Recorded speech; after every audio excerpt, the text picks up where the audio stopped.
Hi everyone, welcome to Inner Growth Healing is a Journey. I'm Wendy Rodriguez, and this video will be on insecurities.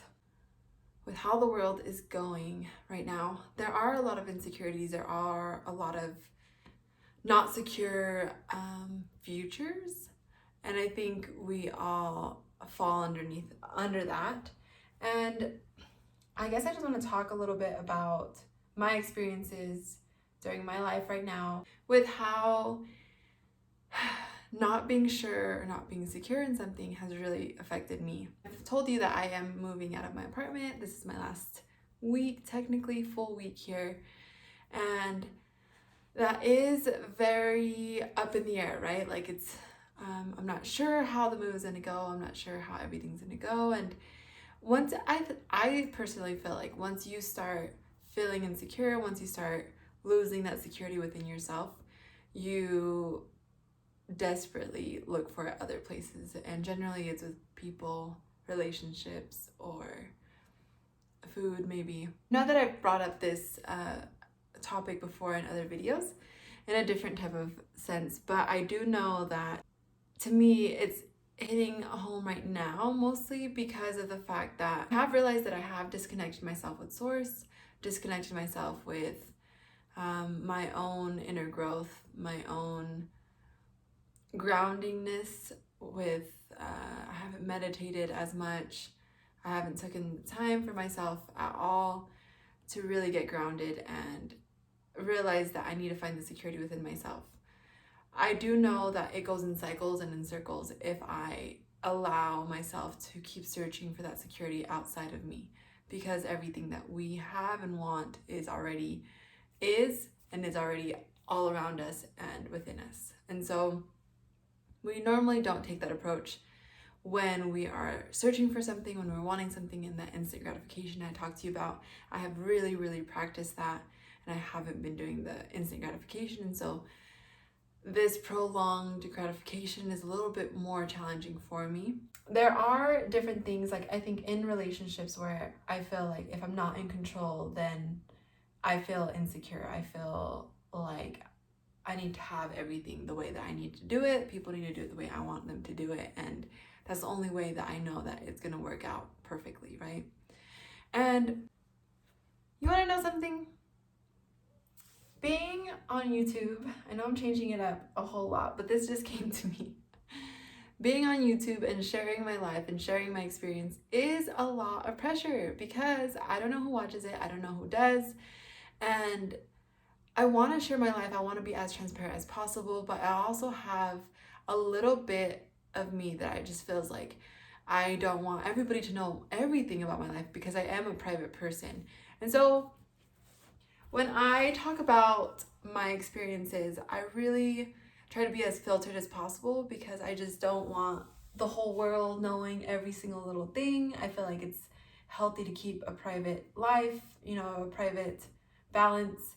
And so that's what I always struggle with, because I just want to spill the beans. I just want to say everything, but I'm like, no, I really need to be cautious with my words. And so I will talk about this scenario because I think that a lot of people can hit home with it. But the one thing that I think a lot of us have gone through is breakups, right? And so with our breakups, we have exes after. And so the ex-girlfriend or boyfriend, depending on the relationship, you can go through multiple different types of outcomes. Some of them can be like you prolong the breakup, and so you guys are exes, but you guys are still dibble-dabbling in each other's lives and stuff, and so that can make for a really complicated situation. Also, when you don't specify like the boundary of like, are we gonna date other people, are we not gonna date other people, either way, doesn't matter. So I feel like in those types of, especially in my opinion, in toxic relationships where you feel as though you owned each other, where it was like, well, you're mine and you're mine, and that type of thing, you fall into like a little bit of a pattern where you yourself or the person, the ex, will see something and then notify you and be like, hey, I saw that you were with XYZ, and just make, you know, a big deal out of it and everything like that. And I think I've been on both sides. I've been the person to see things, and I've also been the person that has been told off because of something that they've seen, right? And I think every emotion is valid, and it's just a reaction. It's a reaction, it's an emotion. You feel angry, you feel hurt, you feel all these different things. And so I think any type of emotion that's like that, you just feel like you don't have control, and you don't have control about what the other person does. You don't feel like you have the control over what you want to do. You know, you kind of lose control in that sense, and that's kind of what can cause you to go crazy. If the person isn't ready to talk, or you're not ready to talk, it kind of just like prolongs the situation. There's some people though, I have a couple friends that like literally could be like done and done, like nothing else to it. They could be together for 10 years, 11 years, and they'd be like, all right, done. And I applaud those people, because I definitely prolong. I am getting better. But I want to kind of add that in with everything that's going on in the world with relationships. I think they are being tested, they are being challenged. And so if you did or didn't break up during this time, you probably have had those feelings of like, you're mine, I'm yours, and the boundaries of like dating other people, not dating other people, seeing things from other people, the cheating, the not cheating, and it's a lot.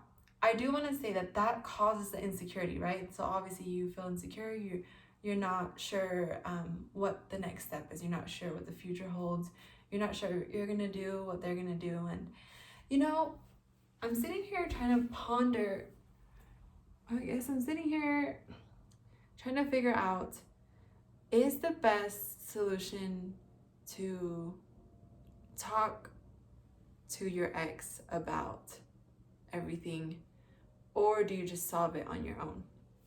I know that I've had videos before where I said, oh, it's great to like kind of like talk about the past and still have that friendship. Honestly, I come up with videos as my life goes on, and as roller coaster as they may be. Every single time I make a video, it's not saying that this is the right way to think, that this isn't the right way to think. It's just more like, wow, I could see both points. So even a couple months ago when I was like, oh, that's a great idea to keep talking to your ex, yeah, I could see that point.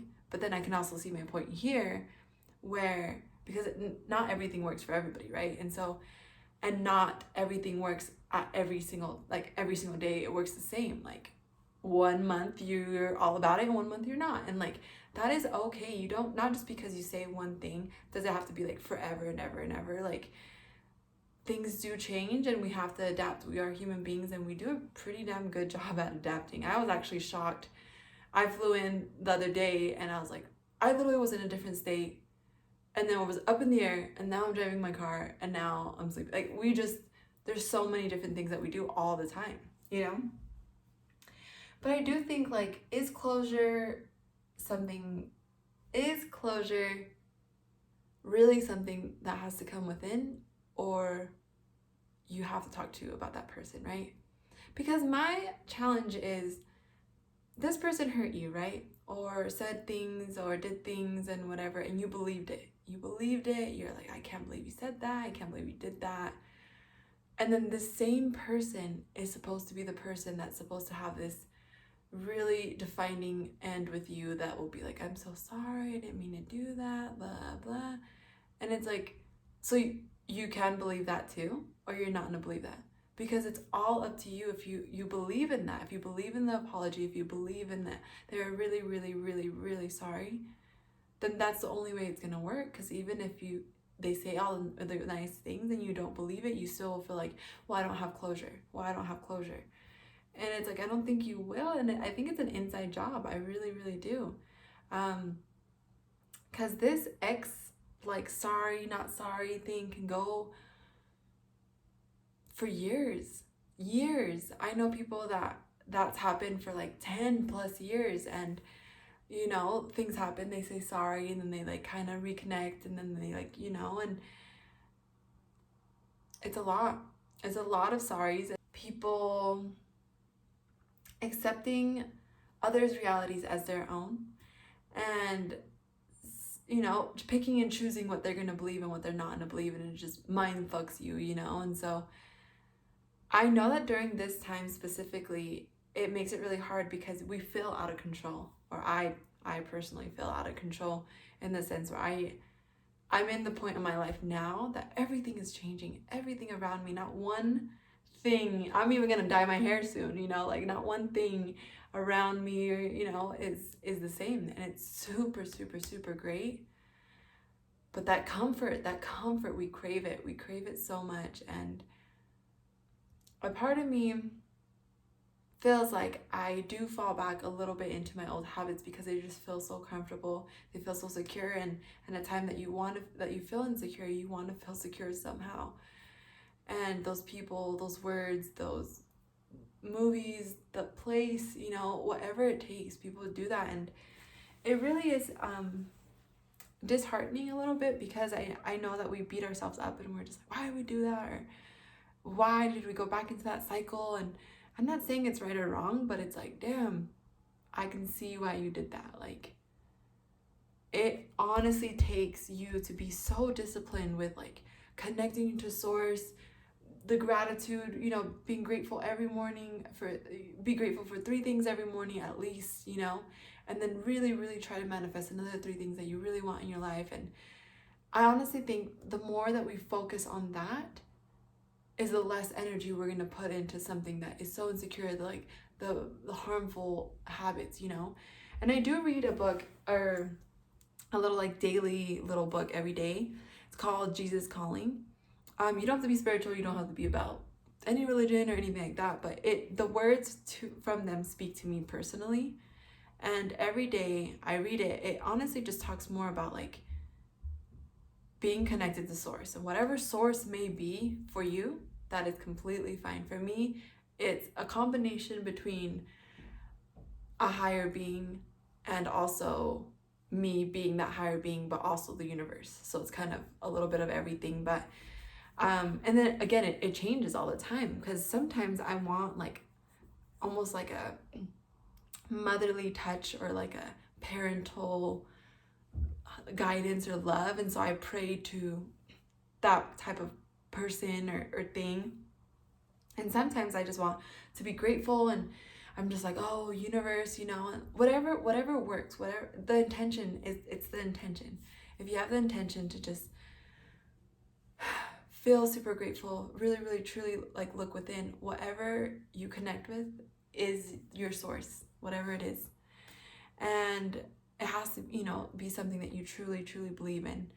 And so I feel like the more disconnected I am with that, the more frantic I am, the more unsure, the more I want to grasp that control, the more I keep trying to fight and force, rather than allow and let go. And allowing and letting go, as easy as it seems, like to be like, it is so hard. It's challenging. It's challenging for me personally, because security for me is love. Security for me is comfort. Security for me is survival. I didn't have very much like security growing up. I did here and there, but the security with, you know, connected to love, connected to comfort, it never really went hand in hand. And so I think that I would want that and strive for that in relationships. And I think I did that a whole lot with my ex-boyfriend. So that's why I think it made it really, really hard for me to let go, because I connected all of those things to one person and gave all that power to that one person. And it left me truly, I would, you know, it was times where it's like I couldn't sleep without him. I didn't feel beautiful unless he told me I was beautiful. That's how much of insecurity I had, and that's how much I had to work towards now to realize that being my own security is honestly the most comforting, safe, healthy way to go. And then obviously everything else is extra, and it's beautiful and it's great to share that with other people that I just never felt like I would do, and I just find so much security within myself. But I am in that little bit of a pit right now that I am a little bit falling back into just not feeling like I'm in control, not feeling like my life is going how it's supposed to be going. But that's my thing, is that I write my own script and I say, this is how it's supposed to go. It's supposed to be like this and like this and like this. But the way that the universe knows how it's supposed to be, that is out of my control, and it's actually gonna be the best for my life. I can only see this far, right? The universe, source, my higher being, my soul, is infinite. It can see and know, and there is no end. It knows, you know? So I really, really, really want to practice trusting that. And already just talking about it, I feel so much more at peace. I would just suggest focusing your energy on yourself, focusing your energy on meditating, on really manifesting your life, what you want in your life, and really, really, really being careful with all the words that you use, because words are powerful and it can make or break people, things, situations, whatever. Yeah, so I'm happy to share that with you. I love you guys so much. Thank you for watching. Remember that you are unconditionally loved, unconditionally valued, and unconditionally enough by just being you. Thank you so much for watching.